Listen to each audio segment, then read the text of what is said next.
Balik ke mana? Balik kawin. Oh begitu. Baru tahu saya nih.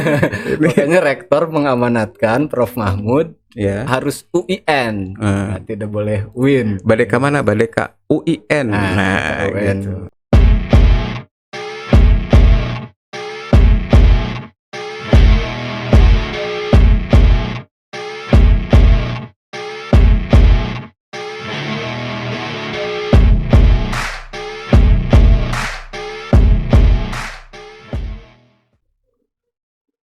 Salam hangat, rahayu, bagja, waluya. Assalamualaikum warahmatullahi wabarakatuh.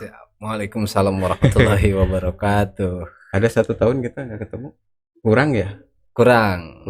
Berarti kerinduannya masih terukur. Ya, tapi kemarin itu di Facebook itu ada mengingatkan tragedi ruang podcast yang anjlok gitu. Ya itu dia. Makanya saya selalu kalau momentum itu lewat di beranda selalu diunggah ulang. Begitu. Oke. Siap. Alhamdulillah. Teman-teman, saya bersama kandidat doktor ya. Amin. Iya kan? Iya. Jadi kalau ditulis itu CAEN dok gitu. Jadi Chan doktor. Gitu. Saya berusaha untuk menghindari gimmick-gimmick seperti itu kan. Sekarang sedang ini ya, mempersiapkan untuk ya S3 di UIN ya. Iya, UIN. UIN. Amanat rektor itu pelafalannya harus UIN. UIN, bukan UIN. Bukan ya? UIN. Kenapa begitu? Badai ke mana? Badai kawin. Kan Gitu. Konotasinya jadi badai kawin, badai KKUA. Kawin, gitu. kawin. Oh ya. Lambang bunyi, nada bunyinya ke sana ya. U dan I itu dekat ke W ya. Ya. Balik ke mana? Balik kawin. Oh begitu. Baru tahu saya nih. Makanya rektor mengamanatkan Prof Mahmud Ya. harus UIN. Nah, tidak boleh UIN. Balik ke mana? Balik ke UIN. Nah, UN. gitu. Bandung. Ini informasi ini penting dan eksklusif begitu. Eksklusif. Karena Hanya tidak orang-orang dalam lingkaran yang tahu. Kalau saya tadi polos-polos saja UIN. Nah, gitu. Padahal itu kan singkatan ya, singkatan. bukan akronim. Beda kan cara bacanya ya. Ya itu kenapa tidak UI? Ya. Kan UI. Ya UI kan. Benar. Jadi Benar. biar selevel sama yang di Depok gitu. Iya. Depok apa Jakarta itu. Ya, Bedanya yang ini negeri, UI negeri gitu kan. Kalau itu UI kan negeri. Kalau itu kan nggak ada negerinya. Nggak ada negerinya. Nggak ada UI. Gitu. Iya, UI. Kalau ini UI negeri. Gitu. Masuk akal. Saya baru sadar gitu. Baru sadar gitu. Ternyata ada hal-hal yang spesifik, fundamental dan mendasar begitu. UIN itu mestinya dibaca UIN seperti halnya orang-orang membaca UI. Iya. Gitu. Betul. Gimana di UI? Iya. Ya. Kalau Unpad kan akronim gitu. Iya. Unpad gitu, Unsil kan gitu ya. Itu akronim. Jadi kalau dibaca satu tarikan seperti pembacaan sebuah kata pada umumnya begitu, lumrah karena dia akronim. Kalau singkatan itu harus ada patah-patahnya gitu ya. U, I, N, gitu. Oke. Menarik ya. Saya beberapa waktu lalu sempat juga podcast di markasnya Bung Irfan Ilmi ini, Chan doktor. Nggak usah pakai itu kan. Rencananya saya mau menghapus semua gelar di KTP. Iya. Betul, itu harus karena begini. Waktu musim pandemi ini cerita kisah nyata nih. Kan semua orang dapat bansos tuh. Betul. Termasuk karena siapapun walaupun dia seorang pekerja, katakanlah ini semua tingkatan tuh dapat. Nah, termasuk ke rumah saya juga ada itu bansos gitu. Nah, ternyata 1 bulan dapat, bulan kedua itu sudah di stop Kenapa alasannya? Salah satu alasannya kata istri saya itu karena di KTP itu ada gelarnya. Ada dokter Andus. Ya, ada gelarnya, jadi dicoret tuh. Wah, ini katanya ini gitu ya. Padahal sebetulnya kalau pandemi semua terdampak sama kan gitu. Mau pengusaha besar, mau pengusaha kecil, mau karyawan, mau ya seprofesional apapun ketika itu lumpuh kan begitu. Tapi ya betul, jangan dimasukin lah gelar-gelar itu ke KTP. Itu sampai saya telusuri itu kan terkait dengan penulisan kandidat dokter itu, apakah memang benar-benar harus dicantumkan gitu kan atau enggak. Ya ternyata itu mah hanya sebatas membangun citra diri begitu kan. Dan belum tentu juga itu dapat gelar doktor gitu kan. Baru kandidat. Gitu. Baru akan. Baru mau akan. Baru mau akan. Ya Allah ya. Ya kan? Gitu. Oke. Makanya haram tuh istilahnya saya ke mahasiswa tuh kalau seminar atau workshop nggak boleh gitu. Ada tulisan kandidat di awal nama itu. Udahlah nama aja, nggak usah pakai gelar itu. Toh di Facebook juga nama saya udah dari 1 sampai 10 gitu. Iya. Jadi yang di branding itu adalah nama pribadinya. Nama saya juga di Facebook begitu aja. Disingkat malah RS gitu. Kan Rudi RS. Orang bertanya-tanya RS-nya itu apa? Rumah sakit. Bisa rumah sakit boleh lah, bebas gitu. Bisa Rada Soleh bisa. Atau Raja Selfie. Nah, kalau dulu kan waktu mulai ada musim kamera di depan tuh saya selalu selfie gitu. Nah, teman saya si Kang Nunu tuh RS-nya itu Raja Selfie. Ada benernya juga. Tapi yang unik dari nama Kang Rudi itu kan double D. Nah, double D. Y. Itu yang coba saya wariskan juga ke anak saya itu. Kan saya kemarin diskusi tuh sama alumni SMK Bakti Karya yang juga sekarang mahasiswa di Stigno Al-Farabi. Si Aziz, namanya kan Nur Aziz itu kan.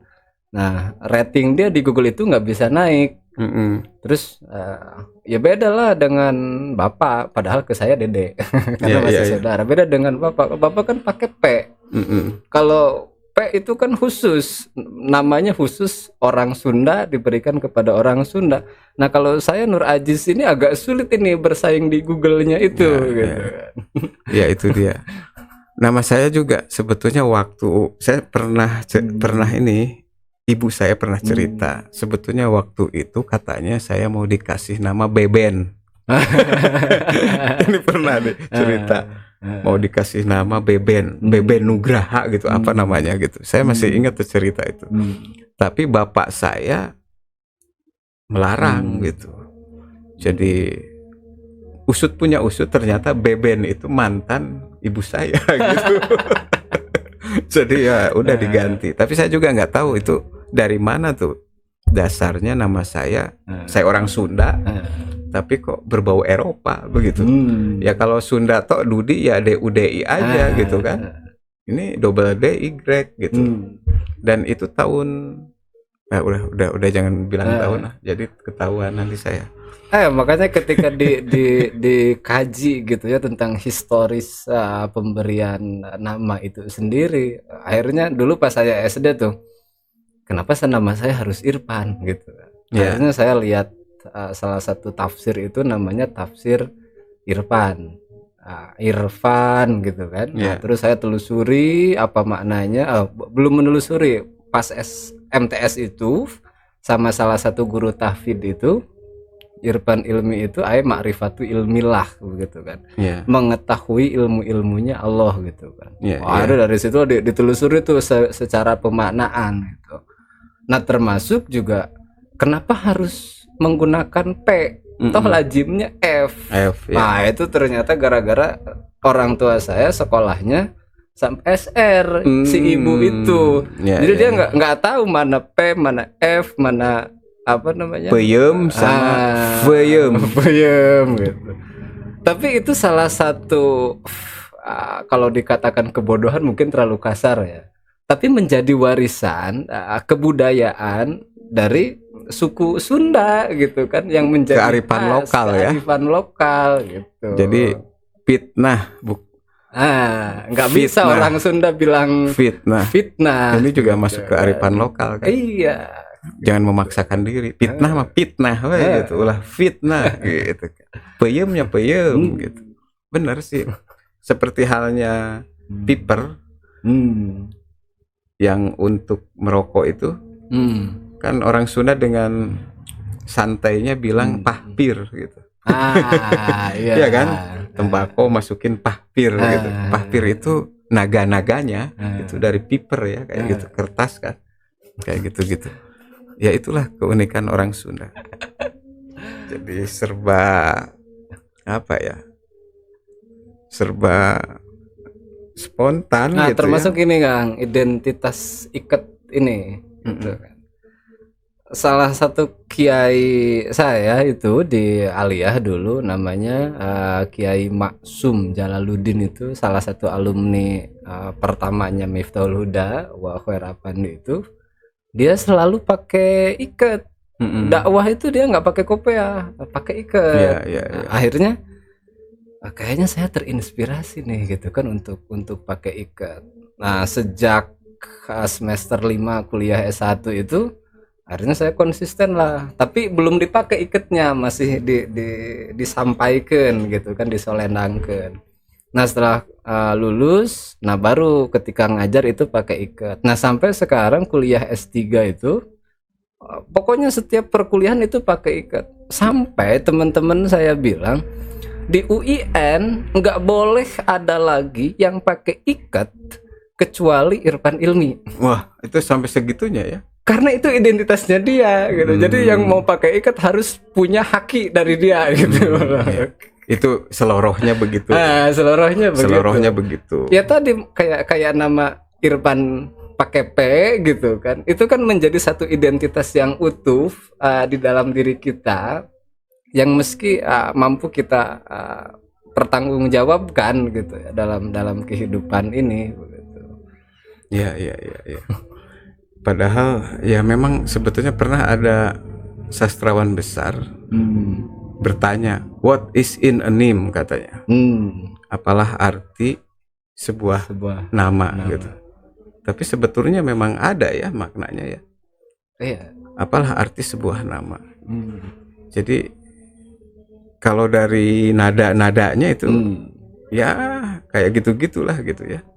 Tapi ternyata memang ada ya, ada maknanya ya. Iya. Ya itu yang pada akhirnya menjadi brand gitu kan, yang dijual, apakah itu dalam urusan bisnis, wirausaha, ataupun hari ini dalam urusan politik gitu kan. Identitas itu adalah brand gitu. Tapi ada juga orang yang sebetulnya menyembunyikan identitasnya juga. Ada itu. Jadi bikin nama samaran kan gitu. Karena takut ketahuan kan gitu ya. Umpama datang ke sebuah tempat yang katakanlah tempat itu ya kalau ketahuan orang, kredibilitas dirinya bakal jatuh. Makanya dia pakai nama samaran umpamanya gitu. Tapi hari ini nanggung Kang. Macam saya kenapa memutuskan untuk all out di media sosial, termasuk bikin konten YouTube, karena kagok gitu. Semua identitas ini sudah diumbar di internet. Jadi kenapa tidak sekalian nyemplung basah gitu. Memang ini dilema sih ya, dilema. Kadang sejatinya sih yang namanya privasi itu tidak bisa ya, semacam data diri kayak gitu-gitu sampai ya. Tapi sekarang kan memang sudah begitu. Kadang-kadang kita juga tidak sadar identitas kita juga ya kita umbar kan gitu secara tidak langsung. Walaupun ada yang disembunyikan, tapi ternyata nggak sadar juga gitu ya. Nama lengkap gitu kan, alamat, tanggal lahir gitu, nomor handphone gitu ya. Terus KTP disimpan di Google Drive. Nah itu bahaya kan sebetulnya. Terus handphonenya dijual Kan nggak tahu tuh, belum lagi isu apa data KTP bocor, belum di reset kan itunya si ke pabrik, udah dapat tuh semua ya. Terus sekarang AI, di mana suara kita, wajah kita bisa diwujudkan gitu kan dalam bentuk baru. Jadi tidak ada yang aman di Tidak ada dunia yang maya. aman.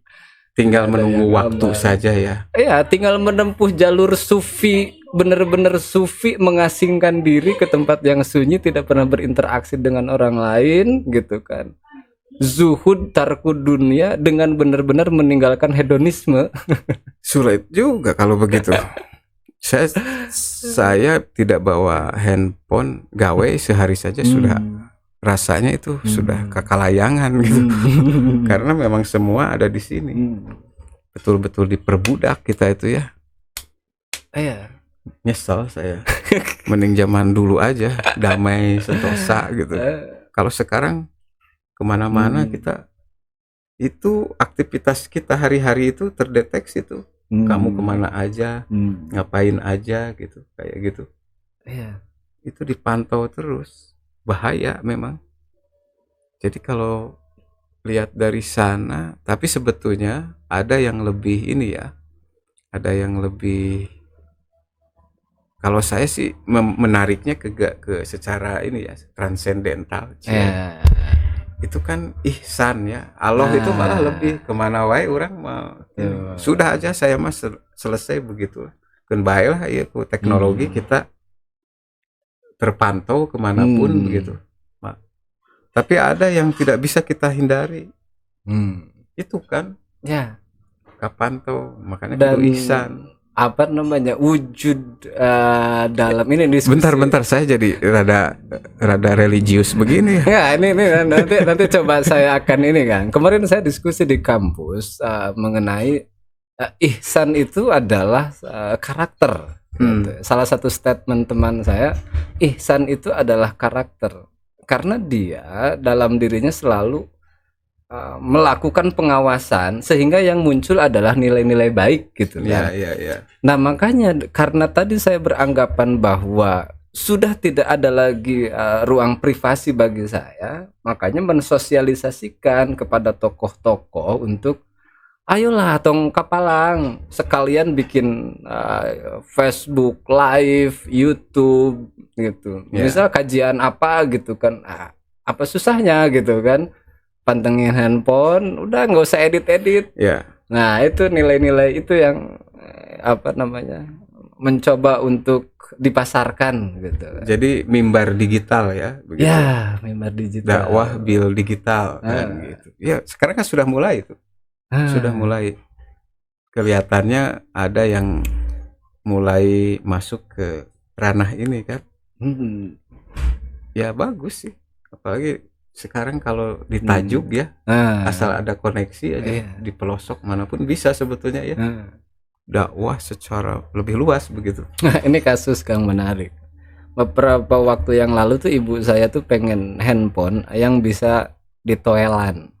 Atau yang apal pokoknya handphone yang ditoelan. Enggak, dia nggak tahu touchscreen, nggak tahu istilah touchscreen, pokoknya ditoelan gitu. Langsung kayak kalau dipakai ke kebun kan gimana gitu kan. Akhirnya si HP jadulnya itu kan saya bawa tuh, terus saya bongkar tuh, ternyata isinya tanah semua. Itu kan dilema profesi. Dalam artian tadi ibu saya yang SR gitu kan, dengan perkembangan teknologi hari ini mau nggak mau gitu kan akan mengikuti arus itu. Apalagi orang yang aktivitasnya tiap hari tidak lepas dari yang namanya fingerprint melalui titik lokasi seperti ASN gitu kan. Ini ya apa retina mata gitu kan. Wah ini ternyata betapa terkekang sekali hidup ini. Kalau di kampus sudah mulai begitu nggak? Iya. Absen pakai retina. Padahal saya pegawai swasta. Istri saya wajib jam 7 itu udah di titik lokasi, dan jam 2.30 untuk pulang harus absen di titik lokasi. Dan itu pakai selain fingerprint ada pakai yang pakai handphone, foto selfie. Ya, di retina gitu. Ya otomatis include kan semua. Ya. Kampus saja sudah begitu. Padahal kan ada belajar merdeka, kampus merdeka itu ya, bagaimana? Ya itu kan yang dikritik sama Rocky Gerung itu ya, kan. Ya. Udahlah kalau begitu teman-teman. Tampaknya cukup. Jadi kalau tidak kita sudah ngobrol mengalir ke sana kemari begitu. Jadi nanti kita lanjut lagi.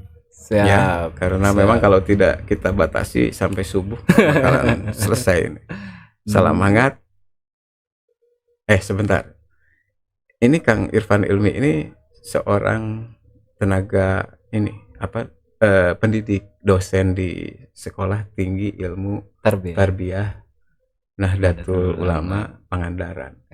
Saya ngajar juga di Institut Nahdlatul Ulama Tasikmalaya. Oke. Siap. Salam hangat, rahayu, bagja, waluya. Assalamualaikum warahmatullahi wabarakatuh.